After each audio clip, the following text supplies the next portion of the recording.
Thank you everyone for coming, and thank you, Aleksandra, so much for coming today. First, I am Lisa, and I am with Preely. I've been with Preely for about almost 3 years by now, working with UX, and this meetup here is arranged by and with Preely. While being with Preely, I'm also finishing up my master's thesis in engineering psychology at Aalborg University, and I will be graduating in about a month, hopefully. Very excited about that. Preely is a platform that makes it easier for you to engage your users and to get feedback from them. We have our user panel module, which lets you recruit users and build a user panel, and to keep all of this information on your users both safe and in the same place. So it's very easy to reach out to them anytime you want. Once you have your users in your panel, you can also filter and select them based on basically any category you desire. You can share tests and surveys and other invitations for them. And this can be done in our feedback module, so you can link prototypes from Figma, Sketch, or Adobe XD, create tasks, questions, and so on. Or you can just send them a message about just about anything. So you're more than welcome to sign up. We have a 14-day trial, and you're also more than welcome to reach out if you would like a demo. We're more than happy to offer that as well. And Aleksandra is going to give a presentation to us about asking good questions, and I'm really excited for it. I've been looking forward to it. I've been lucky enough to have her as a professor during my studies, and they've also always been my favorite lectures, so I'm sure we're going to enjoy it today. So I'm going to give the word to you now, and then we're going to do a presentation, and we will have some questions along the way and in the end. So feel free to join in on the Q&A and ask all the questions you would like to have answered. Okay, give it away. Thank you, Lisa, and absolutely no pressure, right?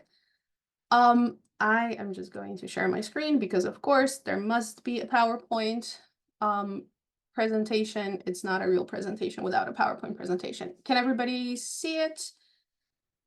Okay, so again, thank you, Lisa, for having me today. It is a wonderful day in Denmark today. It is 10 a.m. on a Tuesday right now, and it's beautiful and it's sunny. So given the, wonderful and cozy environment today, I am very much treating this conversation as a little coffee conversation. So I do hope you are ready with your beverage of choice. And the purpose of this talk today is to have a general chat about some issues related to asking questions. And we're going to focus a lot on asking questions for surveys, partially because of Preely's focus on remote testing. Surveys are a very important tool to be used for user testing like that. And surveys also make a very interesting case study for just asking clear questions, which I'm going to tell you a little bit more about in a moment. As Lisa mentioned, my name is Aleksandra. By training, I'm a cognitive scientist. I have a background in experimental psychology and cognitive science. And most recently, I worked at Aalborg University as an assistant professor in engineering psychology. And the focus there was to bring all of that knowledge we have about cognition, behavior, user motivations to developing better products, to developing more targeted products, and to developing products that simply function better for our users. And what's been driving a lot of my work is that general curiosity about why people do things the way they do them. And given so far the academic focus of my work, I am a little bit of a nerd and a little bit of a research methods nerd, which is hopefully going to show a little bit in this coffee conversation that we're having today. And on the screen right now, you have my contact information. If you want to talk more about anything that sparks your interest today, or simply connect or reach out and say hello, please absolutely feel free to do so. Again, I am a bit of a research methods and human performance nerd, so I'm always happy to talk about anything that relates to that. So the big picture question today, and the big picture that we're trying to work with as user specialists, is that conceptually and in principle, we are aiming to create products that serve our users well, or we're improving existing products, specifically with the user experience in mind. A lot of our work is driven by, of course, we have to meet other business objectives and other goals that do influence product development.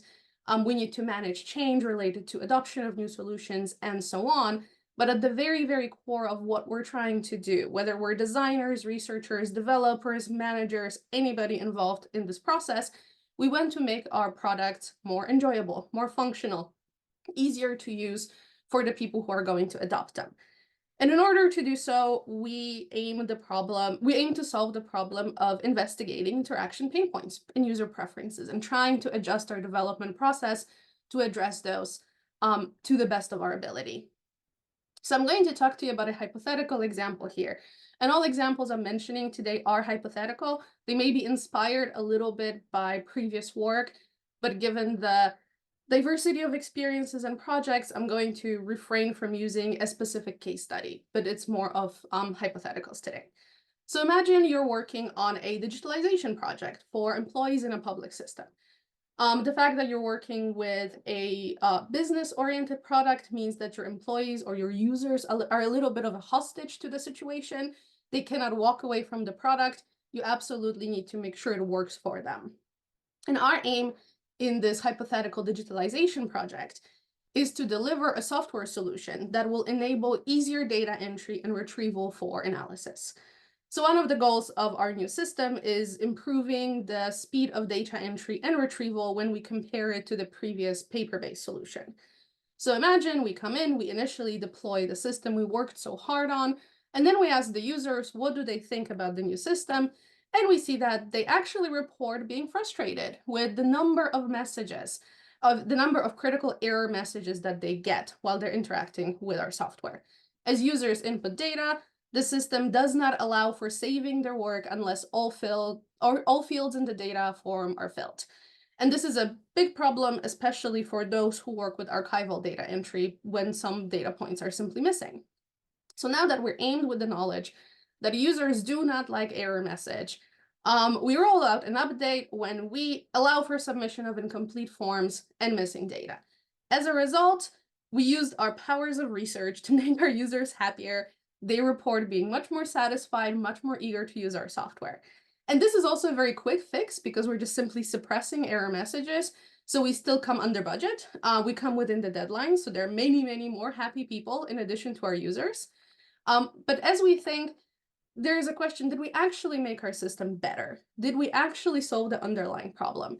And if a couple months down the line, we're actually asked another group of our users who are analysts retrieving data from that system and cleaning it up, will they actually agree with us that the new system is better simply because we suppressed error messages?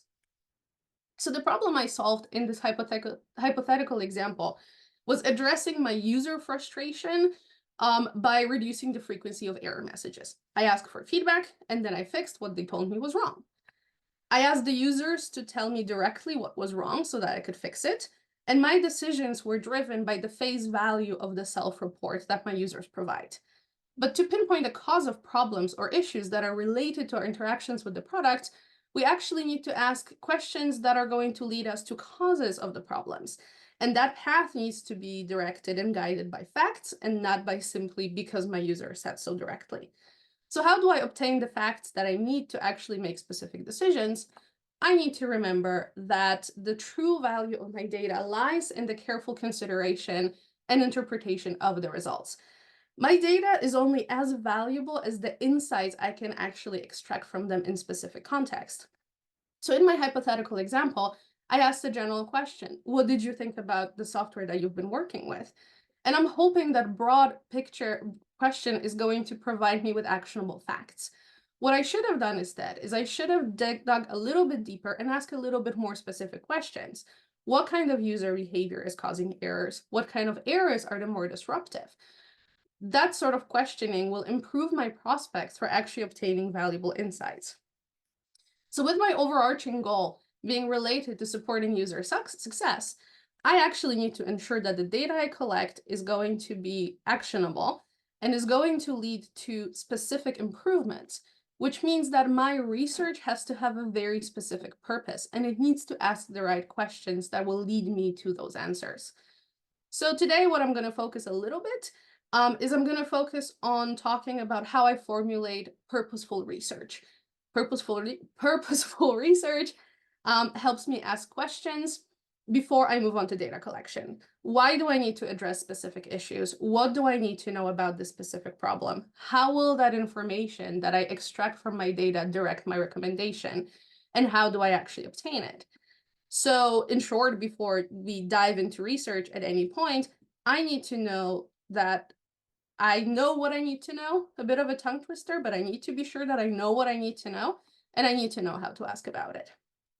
And I'm focusing our little chat on survey design today because surveys are an excellent case to illustrate the core points I'm discussing today, which is asking focused, clear, unambiguous questions so that the resultant data can actually guide our specific interactions and decisions. On a little bit more of a practical level, our surveys are a very popular approach to collecting large amounts of data from large populations, and they're generally inexpensive, which means we are quick to do them, but also we don't really focus that much on designing them correctly because they're inexpensive and everybody does them. And what is there really to think in terms of how we design surveys? And our surveys have another benefit that they can be administered in a variety of settings. So they're very flexible as a research methods, and they're applicable to applications ranging from unmoderated remote testing to in-person evaluations. Successful surveys focus on clarity and careful designs because the researcher cannot just simply explain any miscommunication to the respondent. The survey has to sort of stand on its own and stand independently of any researcher interaction or intervention. And since today we're chatting about asking questions, survey provides great excuse for that. Plus also every one of us, no matter how advanced or beginner you are on your user-centered journey, you've experienced surveys before and you experienced bad surveys and you likely have very, very strong opinions about what bad surveys look like. So that also gives us a little bit of a common ground to start with.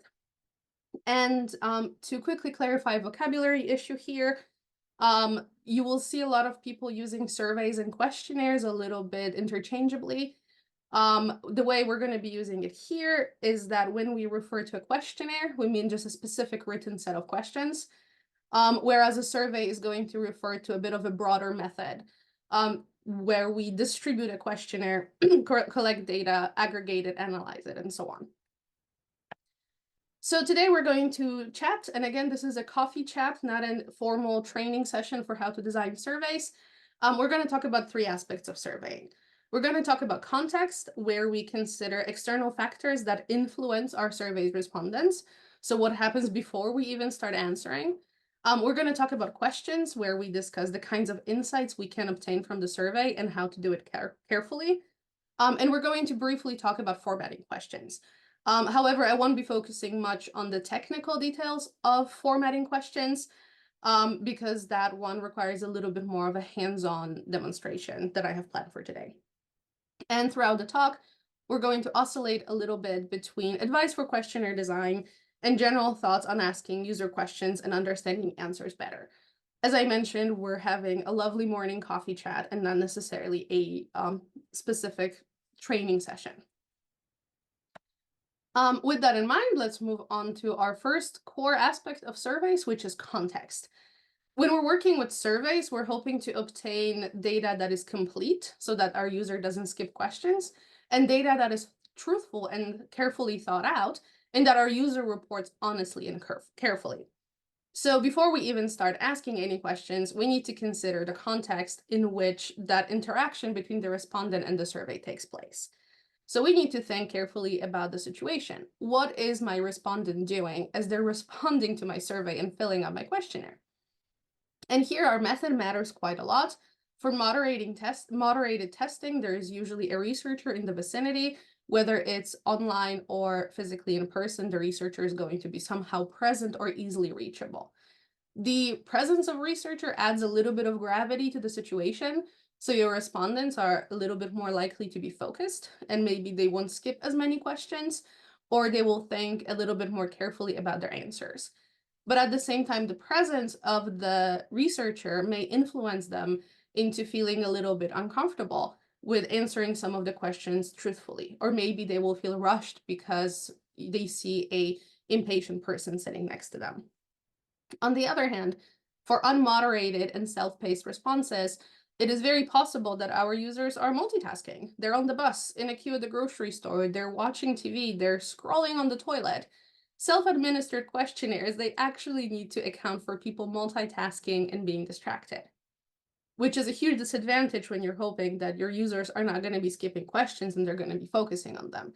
However, one big advantage of self-administered questionnaires is that our user has privacy.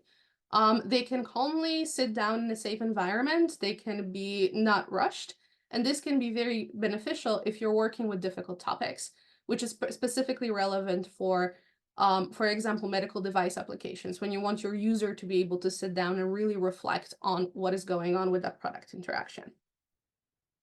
Another thing we need to be very careful to think about is our motivation. Why is the user actually completing a survey? Is there a reward? Are we paying them for their participation? Are we paying them per hour of their participation? Are they here to make money? Are they actually interested in what we're doing?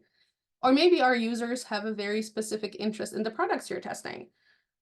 Users that are specifically interested in products that you're working on tend to volunteer their time a little bit more, just simply out of curiosity, because they're interested in, for example, Bitcoin, and you're working with a new e-wallet. This can lead to a little bit of a sampling bias. The people who come to participate in our research already have certain ideas for what they're looking for and what sort of devices they're willing to use. And we can jokingly say that, 95% of respondents indicate they really, really enjoy participating in surveys. What does that mean? Well, everybody else who doesn't like the survey is not actually going to be completing it. They're just going to exit out of the browser and move on with their day. Another bias we need to be very considerate of is the social desirability bias. And it's the bias that reflects the tendency for people to answer questions in a way that is viewed favorably by others. That means if we're asking about specific behaviors, our respondents may over-report the good behavior and under-report the bad behaviors, which can translate directly to, for example, respondents reporting more exercise than they actually perform, or reporting more socially required attitudes, such as unwavering commitment to recycling, even though they actually put plastic in the regular trash on a daily basis. This is particularly prominent when we're working with devices or apps or programs that do have that underlying socially required attitude that is popular within the current society we're working with. And lastly, we're also looking at social context. Where in the actual world are you administering your survey? It relates to general cultural sensitivity, but also understanding the environment in which your users are located. And this is where understanding the generational differences between your users comes in very handy, or following the local news to see what sort of debates are currently happening in the public sphere. For example, a question about usage of TikTok will hit very differently in the US than in Denmark as of today, given that the US Congress is passing an act that will ban TikTok. Whereas in Denmark, as far as I understand, there is not a lot of conversation about TikTok and data privacy in the media, maybe generally in the context of kids just spending too much time on their phones. So it's important to be aware of what is happening out there in the world and what sort of knowledge and experiences your users are coming into testing with before you even start testing. And now we can actually move on to the proper questions that we're asking. And once again, what we want to know is what kinds of information I can obtain from a specific survey. Here, I'm going to focus on 4 different aspects. We're going to talk about evaluation of performance, which is where our respondents state opinions, and this is the most common type of questions we usually ask in usability testing. We're going to ask them about behavior and their habits, attitudes, and giving real respondents chances to express beliefs, and generally demographics, where we ask about very specific criteria for categorizing people. So we're going to go through those in order. Evaluation of performance questions simply require users to evaluate a specific product of interaction. So first and foremost, the most important rule of asking a question here is asking for one answer on one dimension. So what do I mean by this? You want to absolutely avoid the so-called double-barreled question, where you ask about 2 things in one question. For example, was the interface visually pleasing and also easy to navigate? Your user is facing a little bit of that problem. Well, do I evaluate visual pleasing? Do I evaluate ease of navigation? Or do I talk about something completely different? The wording happens to actually be the hardest part, which is a little bit counterintuitive because we like to think that we can write things simply and straightforwardly until we actually have to start writing them. Your wording needs to be clear, specific, and use simple sentences.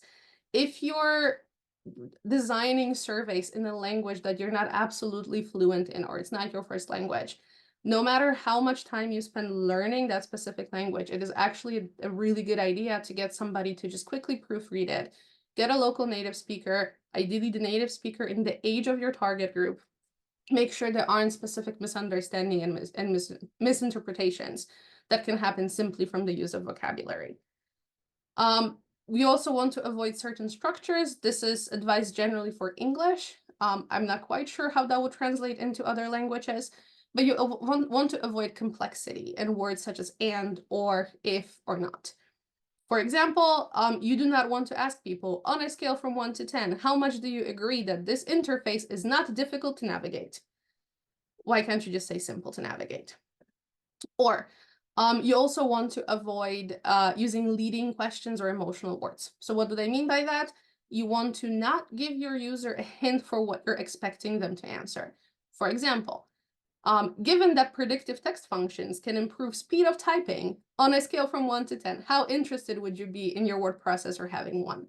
This strongly suggesting that there is a good benefit to having predictive text functions, and you absolutely should be pro one if you have a brain. But wording also includes referring to things that we think are understood and given and easy to communicate about. So you want to ensure common ground in your questions. You want to make sure that your user knows exactly what you're talking about. And for this, I recommend doing a little experiment when you have a spare moment. Ask 10 different people about what is artificial intelligence. Ask your coworkers, friends, parents, neighbors. Maybe don't ask people in a restaurant. They probably don't want to be specifically harassed, but see how different the answers are going to be depending on who you ask what is artificial intelligence. See how far those answers would differ from what you would define as AI. Or what if you simply type it into Google and say, hey, Google, what is AI? How far that difference would take you. Or try asking people what it means to be a good driver. Nobody is, I can almost guarantee you that out of 10 people, you are going to get 10 different answers defining what it is to be a good driver. So what you can do to ensure common ground, and this is also a very good idea when you're talking to also your collaborators, team workers, co-workers, make sure to specify what you're asking about. Sometimes it's as easy as including the definition in your question. For example, a good driver is someone who follows the rules of the roads with no exceptions. Do you think your taxi driver today was a good driver? It makes it a much easier question to understand what you're trying to evaluate.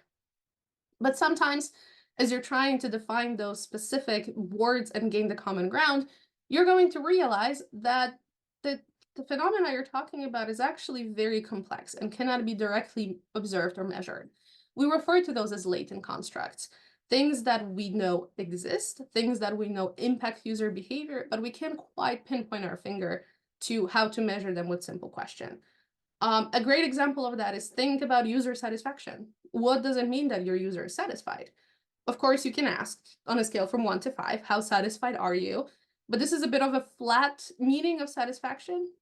Satisfaction is a latent complex construct. It has multiple dimensions, and constructs like that we often measure using scales.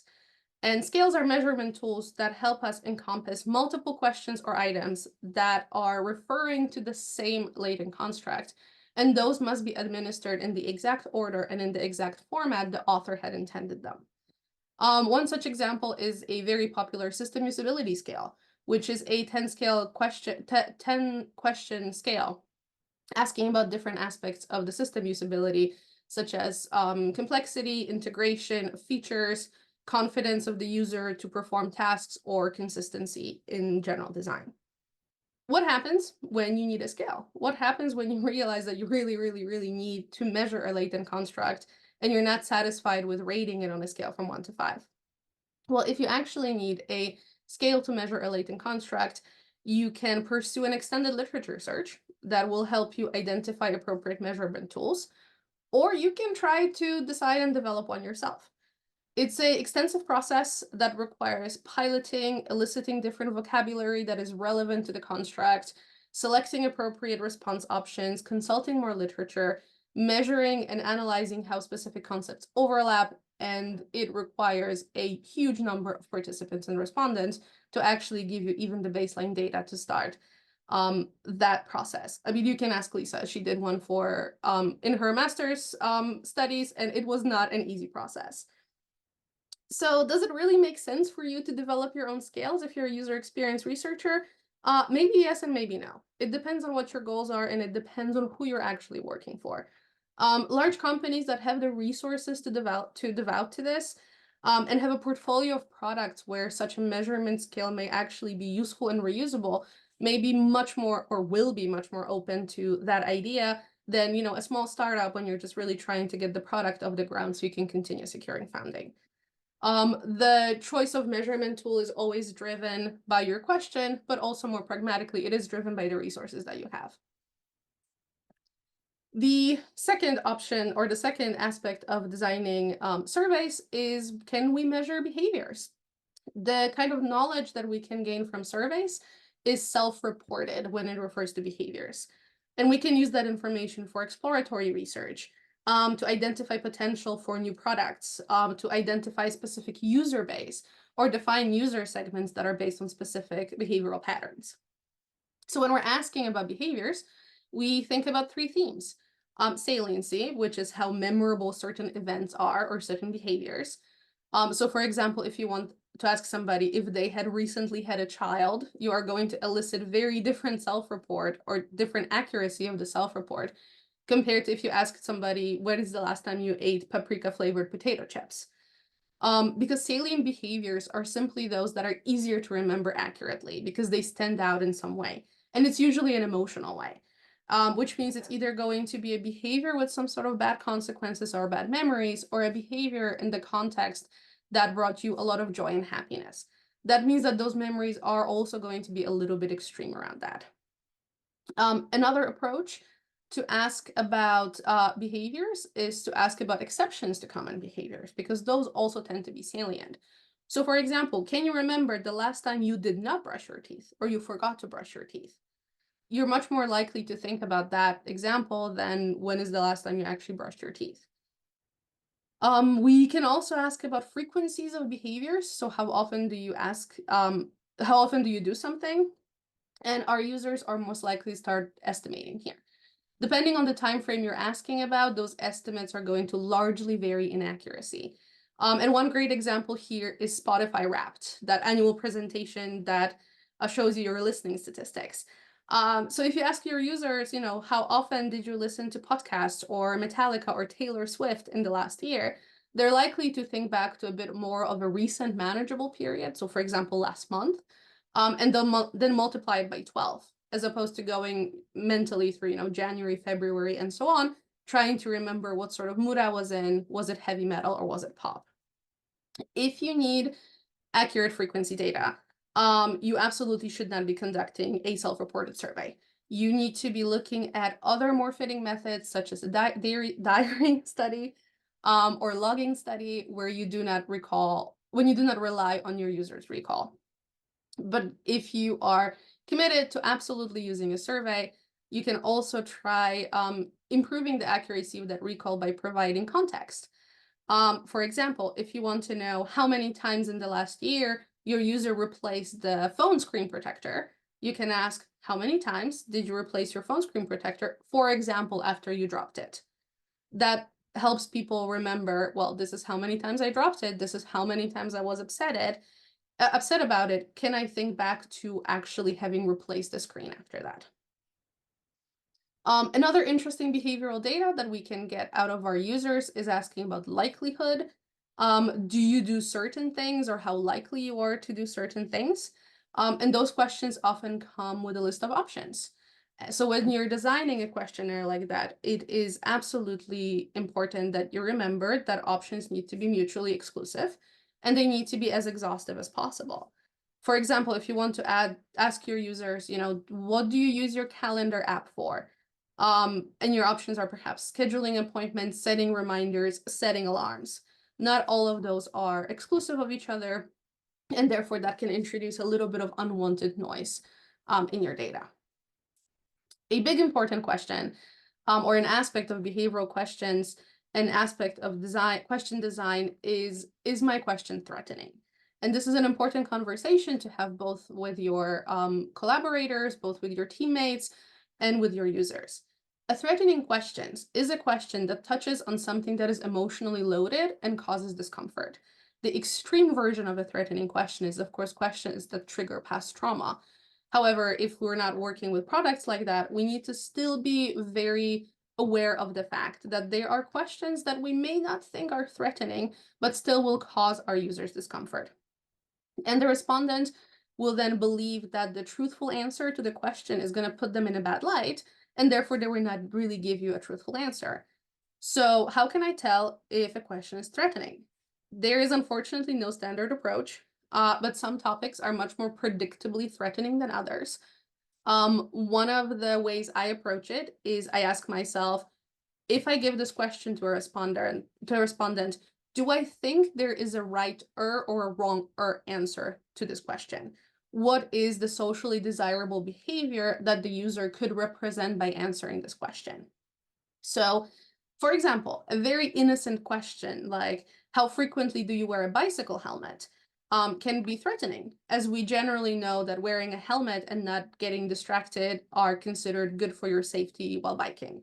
So a simple question, do you wear a bike helmet, can trigger a desirable response in a user who will report, yeah, of course, I absolutely put on a helmet every day. I'm very, very careful about my brain. While in fact, they do have a helmet, but it's collecting dust at the bottom of the closet. Once I realize that I do need to ask a threatening question, how do I deal with that? Well, first of all, decide what is the actual purpose of knowing this information. So if you need to know the specific information so you can identify a segment of the user population, you can ask your threatening question with an easy way out kind of answer. And what I mean by that is, for example, imagine you're testing a new learning app, and that learning app has a strong memory component. So you need to ensure that the users who come in for testing are in peak cognitive capacity before they come to the test. You can think about all the different ways in which that capacity can be impacted and lump it into one question, because you simply don't care why they can't come. You just care that they cannot come because of one of those reasons. So you can ask, for example, did you within the following week or the last week done one of the items from the list? Used hard drugs, drank more than 3 standard drinks in under an hour, or slept less than 5 hours. We know that heavy alcohol use, heavy drug use, and sleep deprivation all have impact on memory and recall and learning, at least in the immediate time span. But giving our users an option to say, well, did you do any of those without asking which one it is, gives them an easy way out. So somebody who is in fact a hard drug user can have reliable and easy way out by saying, well, yeah, yes, I took this option, I answered this option simply because I am sleep deprived, which, who isn't really? You can also embed threatening topics in lists of other less threatening topics that you're not interested in. So for example, we can pretty much add a bunch of decoy questions. If you're investigating frequency of helmet use while biking, you can ask a whole series of questions about biking. What kind of a bicycle do you ride? What color is it? Where is your favorite place to bike? Do you wear a helmet? Do you have a favorite biking t-shirt? You see how the question gets lumped in with a number of other completely non-threatening contextual questions, which makes the user think or lean towards an interpretation that this is not about safety, this is just about colors, and therefore they're more likely to answer a little bit more truthfully to that deception. You can also try explaining the question in much more neutral terms, lower the threat.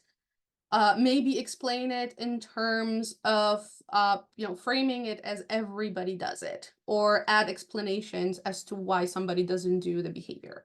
So for example, add several options where people say, well, I do not wear a bike helmet because it reduces how well I can see.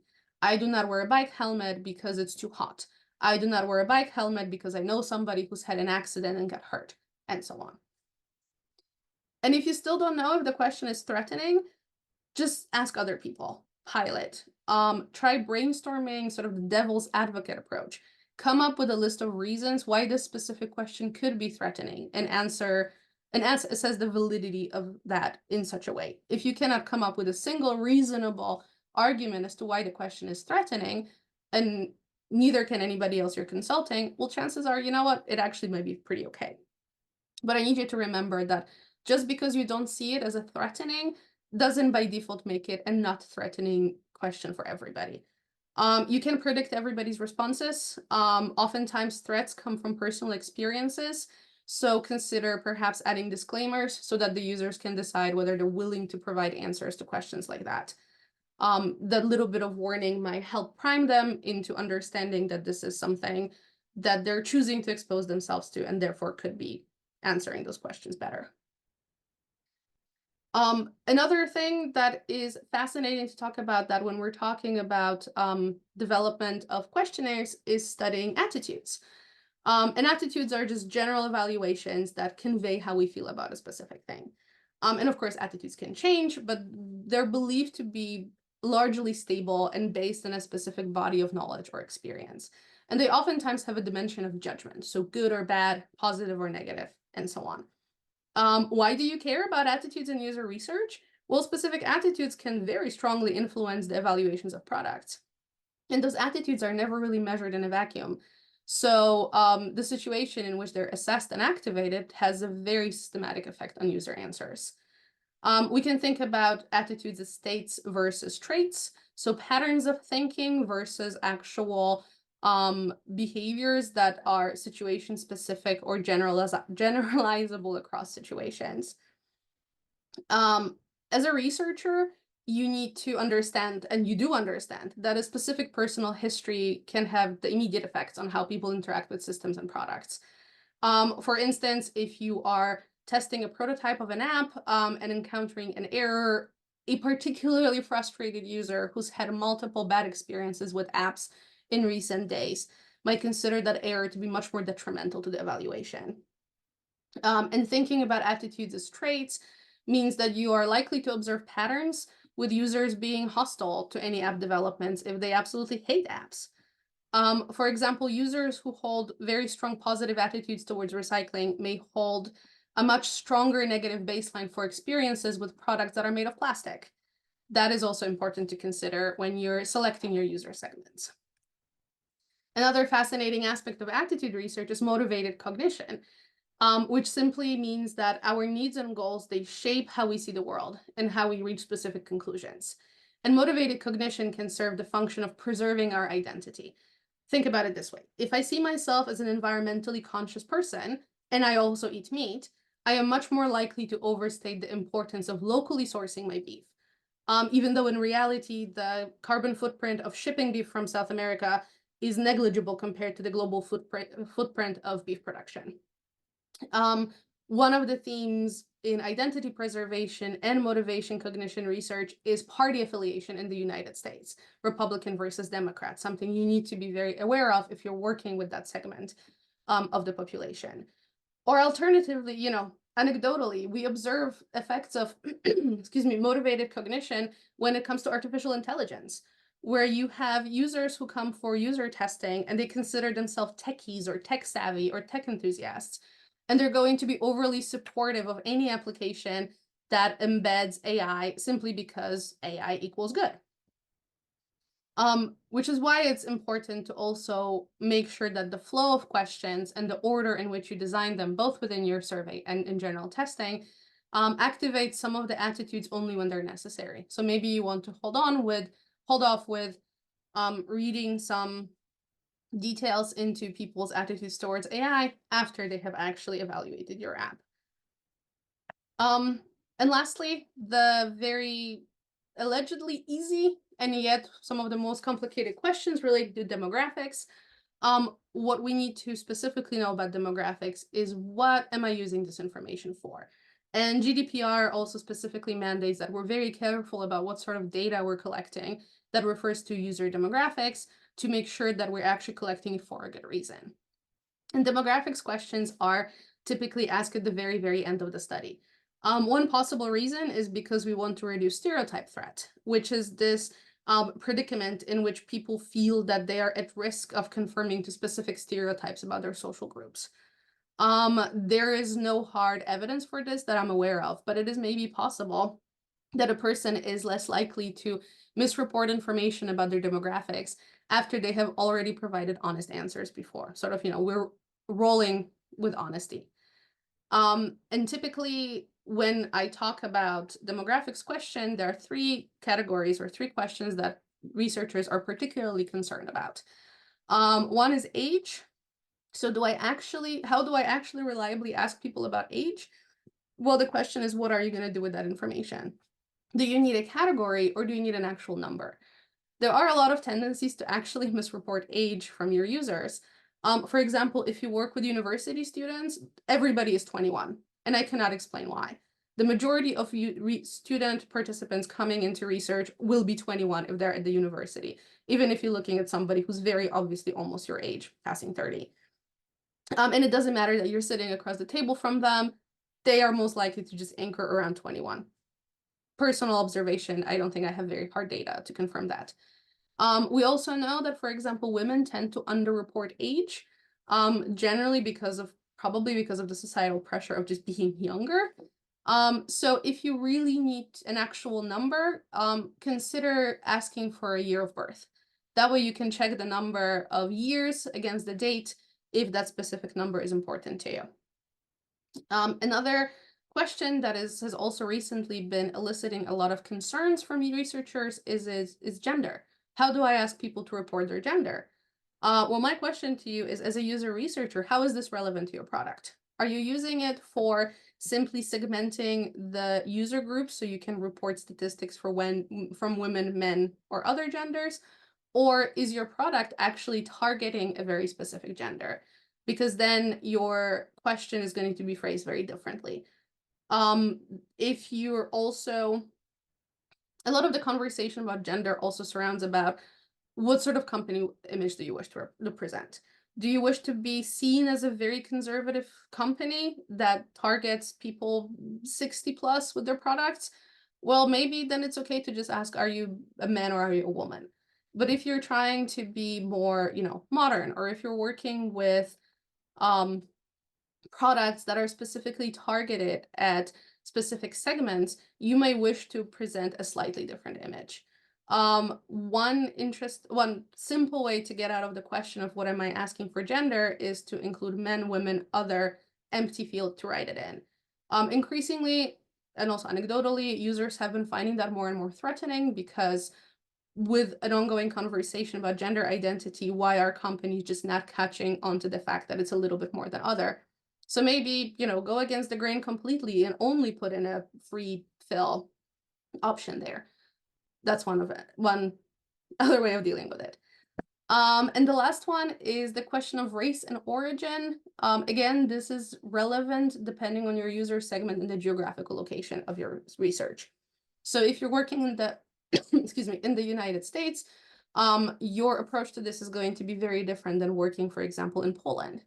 For that, refer to local standards and local practices.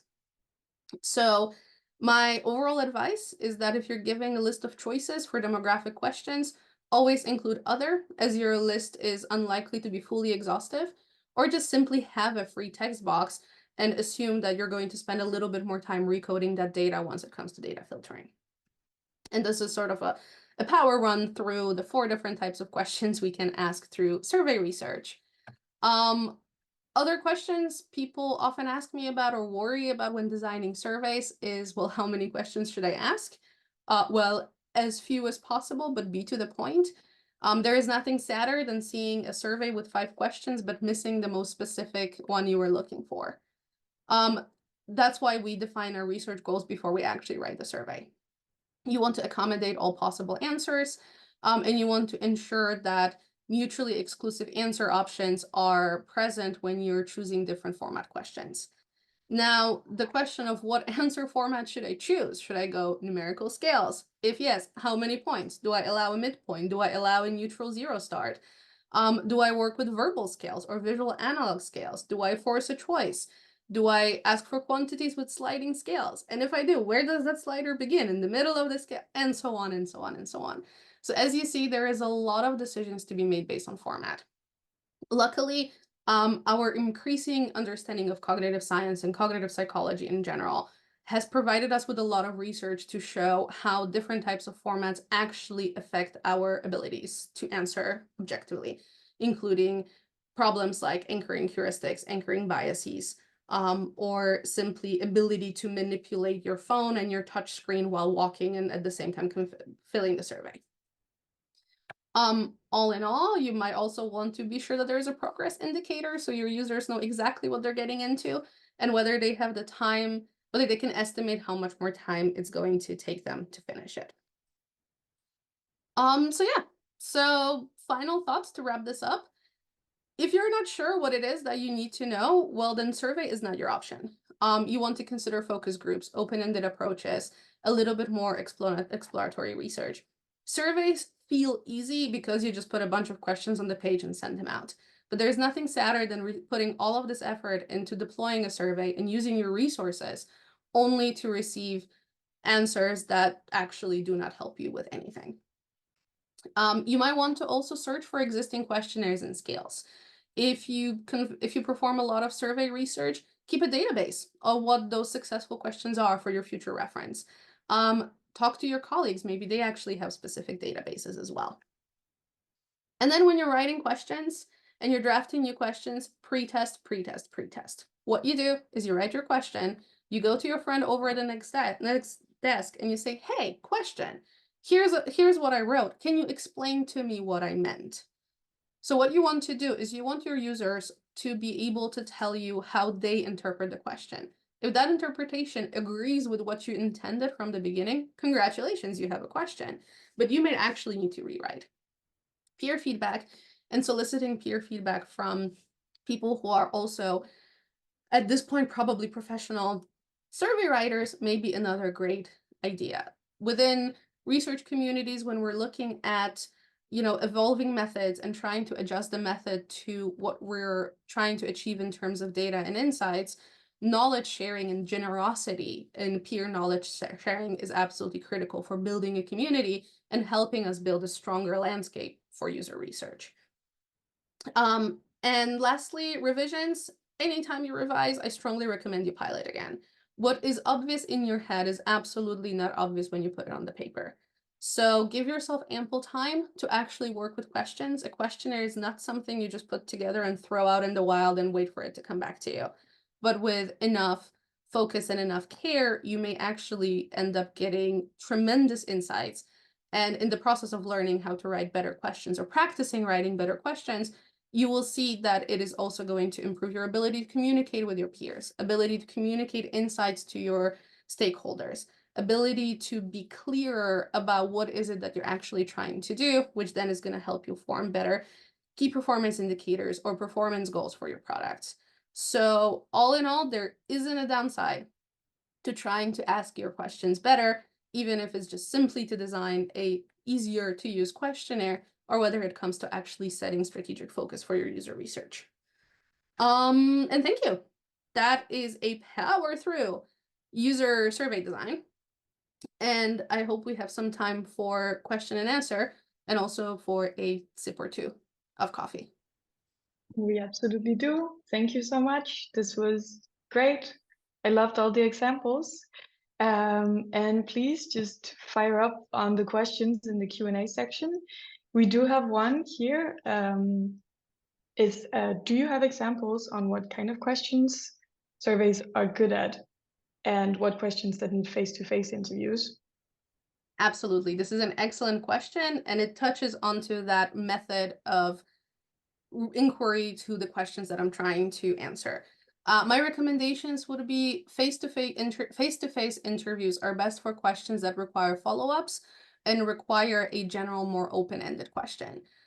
It is easier to motivate people to tell you a little bit more when you're facing them. That's when your entire, body language and nodding and pose comes very much into play. Um, Interviews are also a little bit better when you're trying to, well, fishing is a bad answer, but when you're not quite entirely sure and you haven't yet pinpointed the specific problem you want to investigate, that is where getting a little bit of that open-ended response may be better.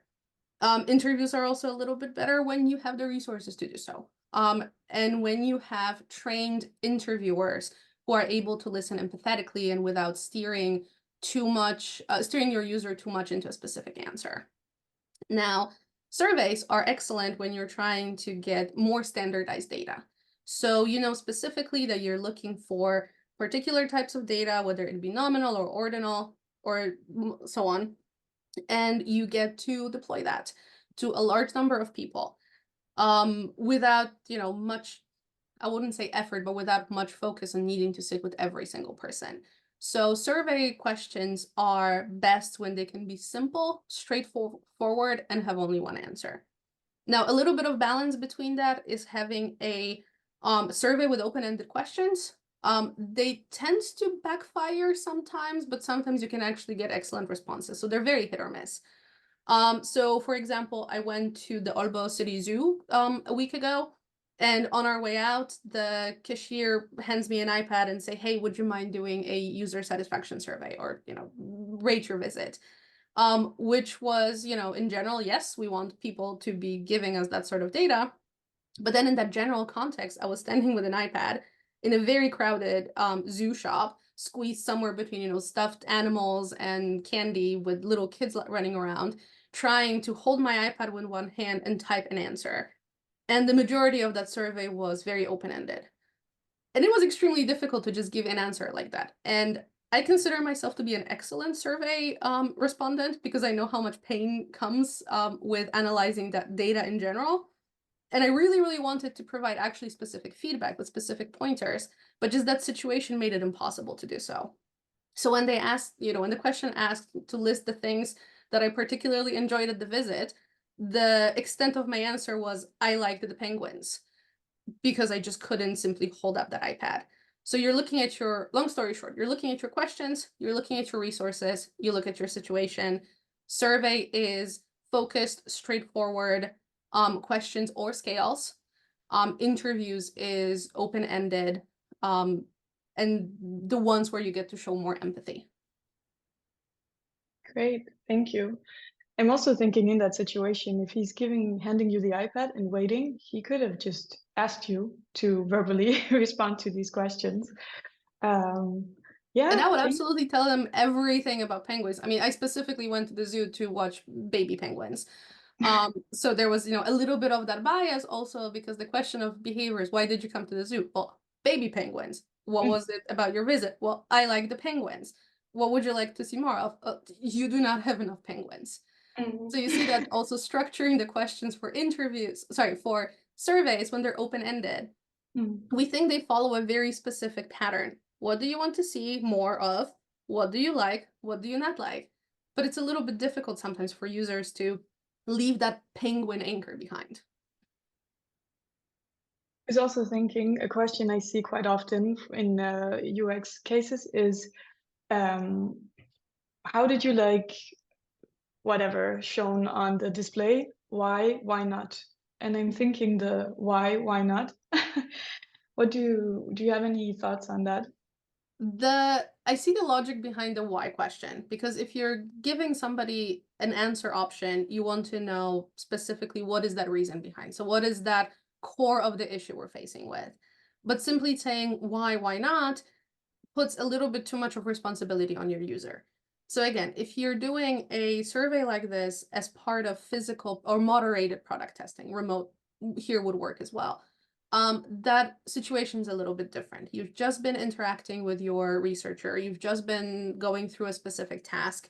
You see the person sitting next to you. So even in that simple, eye for an eye approach, well, the researcher is sitting there paying attention to me, therefore I will actually give more answers. When the question comes from a, an unmoderated survey, it feels a little bit unfair sometimes because I'm already giving my time, I'm already giving my resources, and now it is also my responsibility as a user to provide you with answers. So the why question is not always, but oftentimes the lazy way out.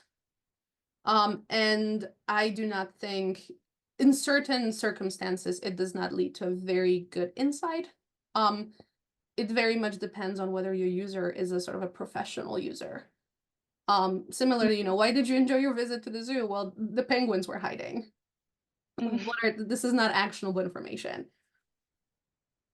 I see that point. That's also how I feel when I get the questions like, I already did the test and now I also have to sort of figure out the context. We have another question here. If you have any good tips for user recruitment? Well, Freely, that very for much example. depends on what you're testing and who you're working with. So, for one, platforms like Preely are very helpful. I'm sure Lisa can say a little bit more about that. Yeah, for sure. I mean, really, it also very much depends on the scale of how many people you're recruiting. But if you generally continue to recruit people, I would say it's a great idea to have a user panel, for example, through Preely, to keep the information on the demographics on people, so you don't have to continue to ask these questions. And if you know you are asking about a specific product, or the people who eat cornflakes at least once a week, then you can make sure that you already have that in your database because you might need it for a second time. So that's definitely a good approach. I mean, do you have any other things For to a lot of unmoderated survey research, for example, so I'm a member of a number of Facebook groups for user research and students doing research. You see students posting frantically saying, "Oh, my bachelor's thesis is due next month. Here's my survey. Can somebody take the survey?" So on one hand, you can of course post the ads to your research sort of all over the place and hope somebody catches on, sort of like phishing. But the problem is that those are the people who are, mindlessly scrolling when they're on the bus, and they may or may not respond to it. Is that data actually useful or valuable? If you're still looking for unmoderated users, but you're willing to put in a little bit more work and you're willing to have a little bit more resources, and also keep in mind, a lot of it is going to depend on your company's internal policies as well, because there might be some NDA issues or some rules for recruiting. Consider, for example, printing out QR codes and attaching them to chocolate bars and handing them out in public. Just usually that little moment of approaching somebody and handing them a little treat is going to make them more likely to actually go through and participate. And because they have already got sort of prepaid for their participation, they're a little bit in a better mood, and they're much more likely to give you answers, to give you the time to give you the answers. There are other paid platforms that you can use for recruitment. You can try managing a database, again, depending on what sort of research you're looking for, whether you're in an academic setting as a student or you're specifically in a company. You might consider databases of sorts where people sign up and participate for compensation. Pretty much, if you can pay people for their time, it is going to be much easier to recruit them. If you're hoping for people's goodwill, I recommend actually having a little bit of face time with there, so they can put a face onto somebody and say, you know what, yeah, fine. You seem nice, I'll do it for you. would also say, if you only have the opportunity to give very little compensation, just saying we have a gift card and one lucky participant will win this is also sometimes a good way of getting people to participate. So you don't have to compensate everyone, but a lucky someone gets a bigger prize. And one last thing is the reason for research matters. So there is fascinating research demonstrating that when you ask people to do something for you, if you give them a reason why, even if that reason is completely bananas, they're more likely to do it for you. So for example, if you need to make copies at a copy machine and you approach somebody and you say, "Hey, can I go ahead of you in the queue?" because I need to do some copies, just having the reason makes them more likely to comply with the request. So this is a bit of using psychology for evil here. But if your research has a specific goal or has a specific context, that is not simply, I need to finish my bachelor's thesis, but says, we're trying to improve the adoption of recycling procedures or new recycling procedures. Oftentimes that is going to give people more motivation to actually participate because they feel like they're contributing to a goal, which they are, but now they know that they do. Mhm. I know we're running a little bit late on time, but there is one final question that I think is quite good, which is on the topic of the SU questionnaire that you mentioned earlier. When would you think is the best time to ask your users? Or in another way, do you think the time of day or time in the experiment has an impact on their answers? That is an excellent question. It again, and once again, depends on what you're trying to get out of them. If you're approaching a user after they have finished a specific experience and they're in a rush to leave, probably not the best time to be asking them for opinions. So in terms of day and time, well, somebody goes to the zoo like I did on a Wednesday afternoon. I think it was actually earlier than that, and is randomly scrolling around strolling around the penguin enclosure. It seems like they're going to be much more likely to answer your questions than, a mom chasing triplets and making sure nobody actually falls into the penguin enclosure. So if you're approaching people, the consideration of time of day is that, well, do they have the time to respond and are they willing to respond? And also, are they in a mood good enough to respond? The time in experiment matters because your question can sometimes activate those attitudes a certain way. So for example, I would say, unless you're using demographics for excluding people from your participation group, use them at the very end. If you're working with socially salient issues like green energies or so on, you may also want to consider asking those questionnaires at the end because you want to obtain as much of there's no such thing as objective user data, but you want to get as much of that seemingly untainted or untriggered answers before your user testing.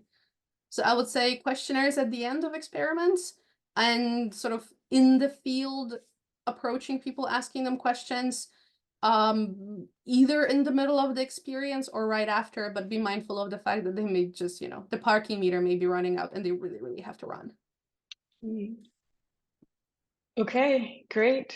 Thank you so much to all of you listening in and to you, Alex. I think it was really great. And on behalf of Freely, also thank you for listening in. Remember that you can get a free trial and to join in if this would be interesting for you. The recording will be available on Freely's website in a couple of days. And yeah, have a great rest of your day. Thank you for Everyone. having me. Thank you, Lisa, for listening, and good luck with your research. You too. Thank you.